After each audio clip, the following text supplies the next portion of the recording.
ओम शांति। आज प्यारे बाप दादा के अव्यक्त मधुर महावाक्य हैं 5 अप्रैल 2026 और रिवाइज डेट हैं 15 नवंबर 2009। आज की अव्यक्त मुरली के सार में विशेष बाबा ने स्वराज्य अधिकारी बनने के लिए कहा और साथ में चेकिंग करने के लिए कहा। बाबा कहे जैसे भविष्य में एक राज्य होगा तो अभी चेक करो कि हमारा एक राज्य मन में चलता है, पुरुषार्थ में एक राज्य है या माया राज्य में विघ्न तो नहीं डालती है। एक राज्य के बजाय माया का प्रभाव तो नहीं होता है, अर्थात परमत का प्रभाव तो नहीं होता है। बाबा कहे भविष्य राज्य की विशेषता है ही एक राज्य की, अर्थात एक मत का राज्य। बाबा कहे तो अभी का अभ्यास भविष्य में चलता है तो चेक करो कि अभी स्वराज्य है। और दूसरी चेकिंग करने के लिए कहा कि भविष्य का यह भी गायन है एक धर्म। तो बाबा कहे धर्म कौन सा, आपकी विशेष धारणा कौन सी है, संपूर्ण पवित्रता। तो चेक करो कि एक धर्म है, अर्थात पवित्रता की धारणा पक्की है। बाबा कहे बीच में अपवित्रता दखल तो नहीं देती है, साथ में लॉ एंड ऑर्डर का राज्य चलता है या माया बीच में आ जाती है, एक का राज्य निर्विघ्न चलता है। बाबा कहे और यह भी चेक करना है कि हमारे राज्य में सदा सुख, शांति, आनंद, प्रेम, अतीन्द्रिय सुख कायम रहता है, नेचुरल नेचर रहता है। और तीसरी बात बाबा कहे भविष्य अखंड राज्य के अधिकारी कैसे बनेंगे, उसका सारा आधार है अभी के पुरुषार्थ पर। अभी कोई भी कमी भविष्य के संपूर्ण राज्य के अधिकारी नहीं बन सकते। उसके लिए बाबा कहे बहुत काल का स्वराज्य का अधिकार हो, यह अभ्यास ही भविष्य राज्य के अधिकारी बनाता है। तो चेक करो और चेंज करो। और श्रेष्ठ स्थिति में रहने के लिए कहा कि बाप दादा सदा के लिए अटेंशन दिला रहे हैं। चेक करो कि अगर कोई भी विघ्न आता है, तूफान आते हैं, तो तूफान तोहफा बन जाता है।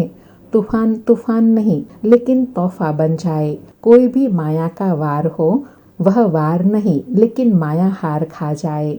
तो ऐसी स्थिति बनाने के लिए बाप दादा कहते हैं अपना चार्ट आपे ही चेक करो और चेंज करो।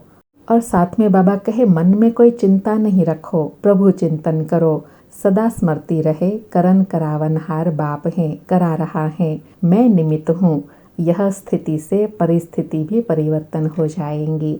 और विशेष कहा कि कहा जाता है खुशी जैसी खुराक नहीं, खुशी जैसा कोई खजाना नहीं। तो जिनके अंदर सदा खुशी है उनके नैनों से, चेहरे से, चलन से ऑटोमेटिक वह खुशी, वह स्थिति दिखाई देती है। बाबा कहे बाप दादा का वरदान है कि सदा खुश रहो और सदा खुशी बांटो, क्योंकि खुशी बांटने से बढ़ती है और खजाना बांटने से कम होता है, लेकिन खुशी का खजाना बांटने से बढ़ता है। और समय का महत्व बताया कि इस समय के महत्व को जान, एक सेकंड नहीं लेकिन एक सेकंड की वैल्यू महत्व है। बाबा कहे कभी कभी बच्चे कहते हैं कि संकल्प चला लेकिन 2-4 सेकंड चला। तो बाबा कहे लेकिन संगम समय की वैल्यू है, अभी एक सेकंड 1 घंटे के बराबर है। यह समय ही संपूर्ण और संपन्न बनाने वाला है। और लास्ट में कहा कि आज का यही बाप दादा का संदेश याद रखो कि चाहे अब मनसा, चाहे वाचा, चाहे चेहरे और चलन से सेवा की गति बढ़ानी है, अपना राज्य समीप लाना है। और अंडरलाइन कराते कहा कि बहुत समय अखंड राज्य चले, इसकी आवश्यकता है। बहुत समय का पुरुषार्थ, बहुत समय की प्रारब्ध के स्वतः ही अधिकारी बनते हैं, इसलिए अंडरलाइन बहुत समय का पुरुषार्थ हो। चेकिंग करो और चेंज करो। सुनते हैं प्यारे बाप दादा के अव्यक्त अनमोल महावाक्य। आज का वरदान है संगठन में सहयोग की शक्ति द्वारा विजयी बनने वाले सर्व के शुभ चिंतक भव। संगठन में सहयोग की शक्ति द्वारा विजयी बनने वाले सर्व के शुभ चिंतक भव। स्पष्टीकरण है यदि संगठन में हर एक दो के मददगार शुभ चिंतक बन के रहे तो सहयोग की शक्ति का घेराव बहुत कमाल कर सकता है। आपस में 1-2 के शुभ चिंतक सहयोगी बनकर रहो तो माया की हिम्मत नहीं जो इस घेराव के अंदर आ सके।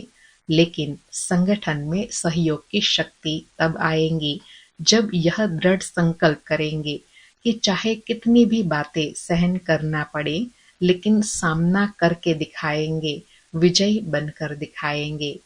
बाबा कहे ऐसा शक्तिशाली संगठन कब बनेगा?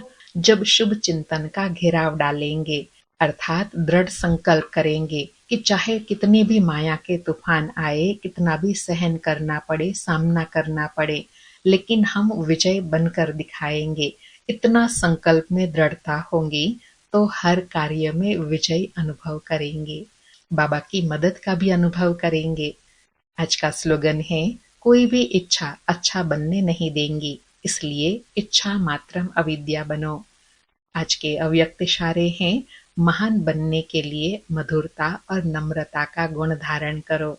उसके लिए आज पुरुषार्थ है, जैसे मीठा खाने और खिलाने से थोड़ा समय के लिए मुख मीठा होता है, खुश होते हैं, ऐसे स्वयं भी मीठा बन औरों को सदा ही मुख में मधुर बोल रहेंगे।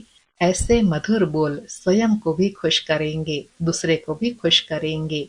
इसी विधि से सदा सर्व का मुख मीठा करते रहो। सदा मीठी दृष्टि, मीठा बोल, मीठे कर्म हो। अच्छा, ओम शांति। फिर से प्यारे बाप दादा को श्रेष्ठ पालना के लिए शुक्रिया बाबा, शुक्रिया।